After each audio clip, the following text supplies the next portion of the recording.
யாருமா? அன்னபூர்ணி வந்திருக்காங்க. அவங்க எதுக்கு இங்க வந்தாங்க? ஏதோ பேசணுமா? ஓகே, வர சொல்லு.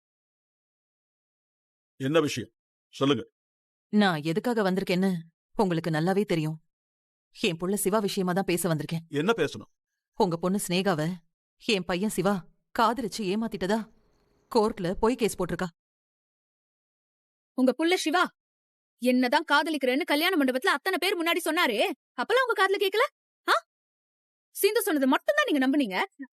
இல்லம்மா, எதுவா இருந்தாலும் நாம பேசி தீர்த்துக்கலாம். கோர்ட்டு கேஸ்னெல்லாம் போக வேண்டாமா? என் புள்ள சிவாவுக்கு இந்த ஊர்ல ஒரு மரியாதை இருக்கு. அவனை போய் கோர்ட்டுக்கு இழுக்கிறதெல்லாம் சரியில்லம்மா. அவன் மேல போட்டிருக்கிற கேஸ நீ வாபஸ் வாங்கிடுமா? இது பாருங்க, நான் அதுக்கு வாபஸ் வாங்கணும். உங்க புள்ள சிவா என்ன காதலிச்சது உண்மை. அதுக்கான எல்லா ஆதாரமும் என்கிட்ட இருக்கு. என்ன காதலிக்கலன்னு அவரால் சொல்லவே முடியாது. சார், சிவாவுக்கு சிந்துவோட கல்யாணம் நடந்துருச்சு. இப்ப போய் சிவா உங்க பொண்ண காதலிச்சு ஏமாத்திட்டான்னு கேஸ் கொடுத்தா அது சிவாவுக்கும் அசிங்கம், உங்க பொண்ணுக்கும் அசிங்கம்.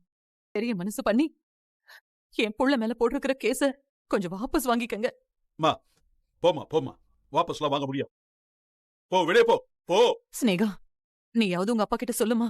நான் உன் வீட்டுக்கு வந்தப்போ என்ன எவ்வளவு கேவலமா நடத்துன.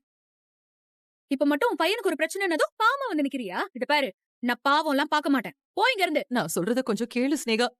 சிவா மேல போட்டிருக்கிற கேஸ தயவு செஞ்சு வாபஸ் வாங்கிடுமா. வாபஸ் எல்லாம் வாங்க முடியாது. முதல்ல வெளியே போ. வெளியே தள்ளு. Send her out. போயிங்க இருந்து. போ. ஸ்னேகா, சொல்றத சொல்லல. கேளுமா. வெளியே ஸ்னேகா, போன்னு சொல்றேன். சார், போ. ஸ்னேகா.